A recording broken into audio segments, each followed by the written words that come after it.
Seguimos con el tema de la renovación de cortes. Ustedes recordarán que ayer ya se entregaron las listas correspondientes a las nóminas, para decirlo bien, al organismo legislativo. Ya veremos qué sale de ahí. Y en este caso, ya en línea, según me dicen, estamos ya listos, ya en línea, el presidente de la postuladora para salas de apelaciones, el doctor Raúl Arévalo. Entre otras cosas, dice que hay que mejorar el sistema para darle al pueblo la justicia que se merece, la justicia que necesita. Sin embargo, con él podemos platicar acerca del tema de estos amparos que hace, bueno, un amparo especialmente que se platicó precisamente con quien lo ha interpuesto, el abogado constitucionalista Eric Castillo, que ha dado sus argumentos. Así que hay mucho que conversar con el doctor Arévalo. Doctor, gracias por estar con nosotros. Buenos días. Muy buenos días, Luis Felipe. Como siempre, un placer estar en su emisora. Le agradezco mucho que tome la llamada, doctor. Y quisiera empezar por lo que es más reciente, esta entrevista con el abogado constitucionalista Eric Castillo. Él plantea que no se le dio la misma oportunidad a sus 15 representados a la hora de la votación. Cuéntenos qué opinión tiene usted al respecto. Muy buenas. Muchas gracias, Luis, por la pregunta. Primero que todo, me quiero disculpar porque lamentablemente no pude escuchar la entrevista. Y no he tenido tiempo tampoco de ver el amparo porque el día de ayer fue un día bastante atareado en la entrega de los expedientes y la presentación oficial ante el Congreso. Así es que ahora, al terminar, me dirijo yo a la sede de la comisión a ver el amparo, aunque entiendo que ya los secretarios están sobre el tema. En cuanto a que si los 15, 20 o 312 o 1,637 postulantes recibieron un trato diferencial, puedo garantizarle que a todo el mundo se le trató exactamente igual. Los expedientes fueron evaluados por ternas calificadoras o comités calificadores, como se les llama, 12 en total, y esto se hizo durante los días correspondientes, y estas ternas fueron las encargadas de dar la calificación adecuada según la documentación presentada. Así es que no puede alegarse de ninguna manera que no se les dio el mismo trato a todos y a cada uno de los postulantes. Doctor, tengo a mi vista, aquí frente a mí, un comunicado de la Comisión de Postulación a su cargo. Y dice, así textualmente, para lograr el objetivo, hablo de la votación final, la Comisión comenzó a votar en bloques de 10, luego de 20, después de 30, luego de 60, hasta llegar al candidato número 710. Y aproximadamente a las 2 de la mañana del domingo 22 ya se propuso votar por los 526 candidatos restantes en un solo bloque, pero ningún candidato obtuvo los votos necesarios para integrar la nómina. Cuéntanos un poco de ese proceso, cómo se decidió y cuáles son los entretelones de ello. Muy bien, Felipe. La condición aquí determinante fue el tiempo y el amparo que existía, que reforzaba la ley que indica que esta documentación o los resultados finales de la comisión deben ser entregados al Congreso de la República el 23 de este mes. Realmente cuando llegamos al número 710 ya era una hora bien avanzada de la noche del sábado, y entonces volvimos a hacer las cuentas que ya se habían realizado varias veces, que era humanamente imposible seguir calificando votando a uno por uno como lo habíamos hecho hasta el 710. Y entonces, como se trata de una comisión, la comisión es constitucional y legalmente constituida, pues tiene toda la autoridad para establecer sus procesos de votación como los comisionados lo consideren más conveniente. Se hizo un receso y después de una hora más o menos de discusión se decidió votar por los restantes a viva voz y uno por uno, y efectivamente así se hizo sobre los 500 y algo restantes. Efectivamente todos fueron votados y todos recibieron los votos que la comisión que los comisionados consideraron adecuados. Recuerdo que la votación más alta, el postulante más alto obtuvo una nota de 15 votos. O sea que de ninguna manera puede alegarse que no se votó por todos y cada uno en igualdad de condiciones. Doctor, ¿alguien le previno a usted de que esto podía ser objeto de una impugnación o hubo un consenso general entre los comisionados de que había que hacerlo de esa manera? Mire, Felipe, yo creo que desde que tomé posesión de la presidencia de esta comisión, entendí que todos estaríamos sujetos a impugnaciones, amparos de toda índole a lo largo de la misma y quizás hasta después de haber terminado la misma. Así es que no me sorprende que haya amparos e impugnaciones donde la gente siempre va a quedar descontenta. Sin embargo, en este sistema y el siguiente que se utilizó para completar la lista, que fueron 80 otros postulantes.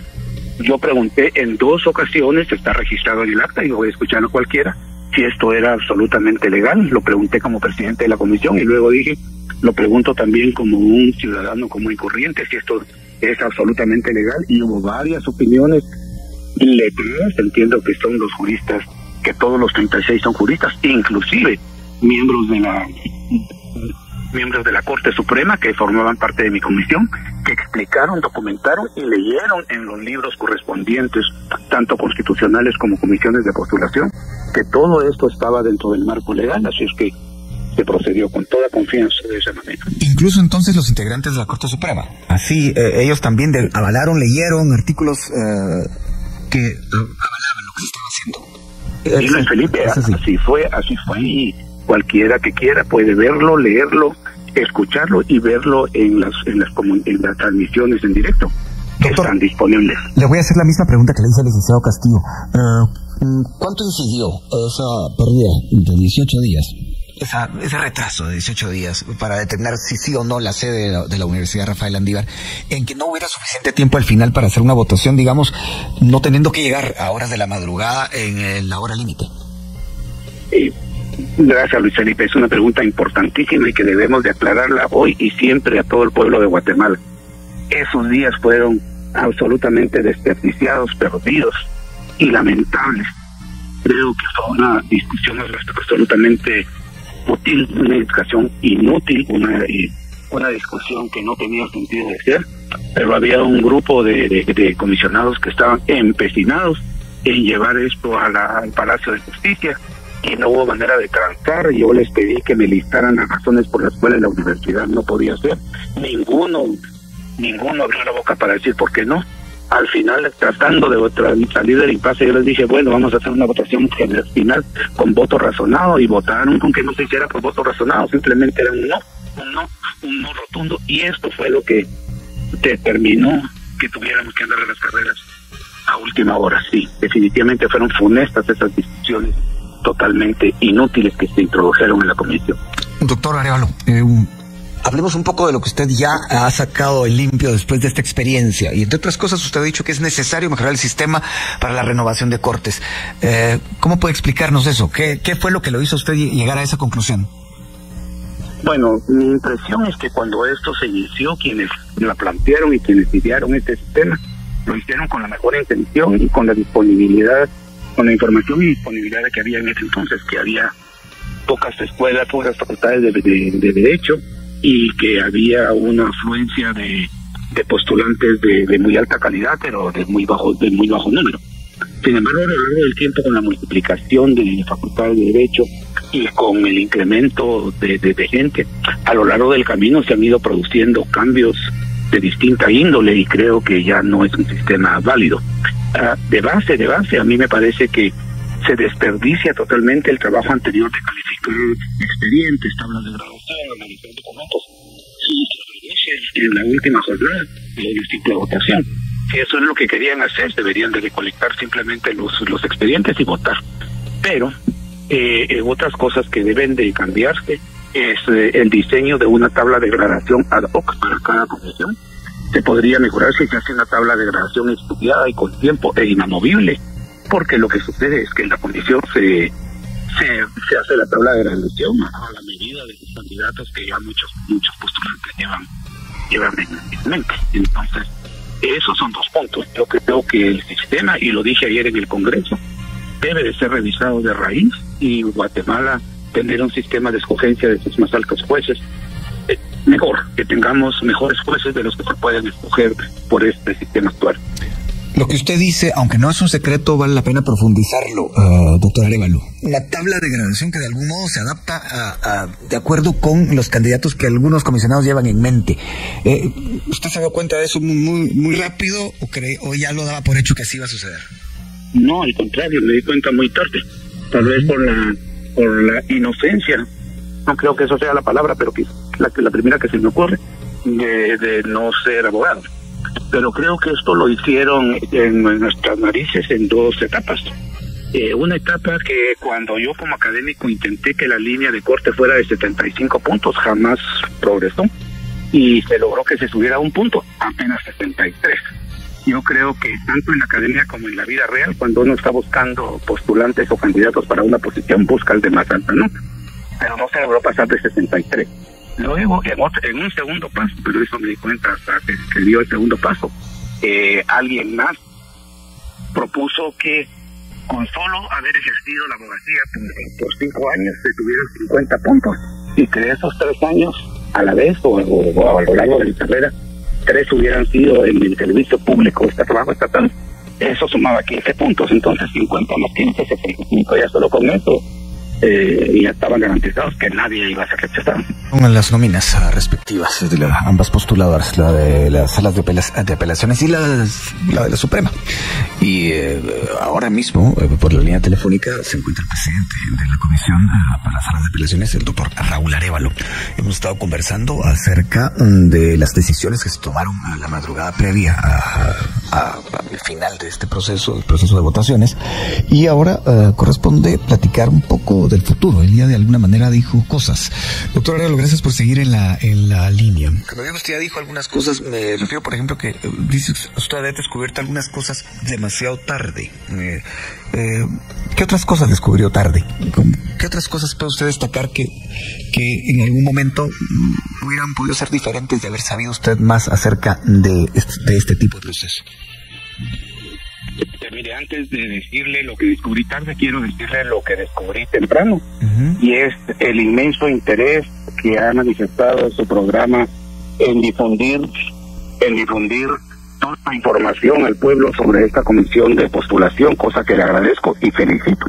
Y además aprecio y agradezco muchísimo su interés personal al visitar el desarrollo de la comisión de postulación. Eso denota que tanto como informador como ciudadano está usted en primera línea buscando lo mejor del país. Felicitaciones y gracias, Michelle. Doctor, yo le agradezco a usted que siempre haya atendido este programa y que lo haga hoy mismo y conteste las preguntas que se le formulan. De verdad se lo agradezco mucho porque esto ayuda a que conozcamos de primera voz, en este caso no de primera mano, pero sí de primera voz, lo que está sucediendo. Así que retomo lo que usted fue descubriendo en el camino, doctor. Cuéntenos. Pues mire, fui descubriendo lo de la tabla, lo de la línea, como le digo, la línea de la línea de corte, y también la otra cosa es lo de la tabla de gradación. Yo creo que debe de existir una tabla de gradación fija, estricta, estudiada y pensada en la búsqueda de los mejores jueces para las más altas cortes de Guatemala, en vez de una tabla de gradación que se define en cada comisión. Esto fue descubierto muy tempranamente. Porque así se hacen tablas a la medida de los candidatos o de los postulantes que ya algunas personas puedan llevar en mente. Yo creo que esa es otra cosa que se descubre muy desde el principio. Otra cosa que descubrí durante la etapa de evaluación de expedientes es la existencia sorprendente realmente. Como rector voy a tomar cartas de negación desde ya ante el CEP y ante el foro de rectores, de que se están emitiendo doctorados. Imagínese usted con 6 meses de curso en Cancún, avalados ni siquiera por una universidad, sino por institutos en algún estado del interior de México, y vienen apostillados y todo, y los tomaron en cuenta. Eso no todavía no me cabe en la cabeza cómo eso puede suceder, pero habrá que corregirlo por el bien del profesionalismo en Guatemala. Creo que esas dos cosas se descubrieron muy temprano. Y lo que se descubrió desde un principio es que había una consigna firme, férrea, ya esto ya es interpretación mía, le hago énfasis en que es pura cosa de mi cabeza, de discutir lo de la sede con el fin de prolongar las cosas y quizá que se produjera un alargamiento de la estancia de los magistrados, como tristemente sucedió en el pasado. Pero esto sí me di cuenta que era una cosa de consigna. Por eso mismo se lo pregunté tanto a usted como al licenciado Castillo hace media hora.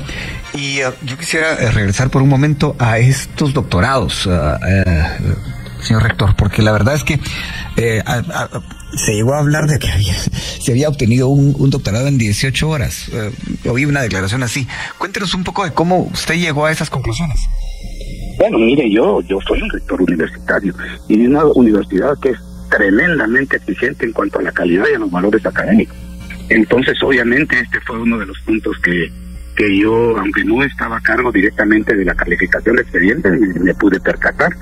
Imagínense usted, un doctorado implica estudios de 2, idealmente 3 años, y para obtenerlo implica haber elaborado un proyecto de investigación que sea publicado en una revista reconocida internacional y presentado en Congreso. Ese es un doctorado. 18 horas no da ni siquiera para un diplomado. De hecho, nuestra universidad ni siquiera otorga diplomados. El mínimo grado que otorga es de licenciatura. O sea, eso, el doctorado en 18 horas sí de algún modo trascendió y se platicó y se puso sobre la mesa. Yo no vi de 18 horas, vi de 6 meses, pero debe haberse conversado en algunas de las mesas.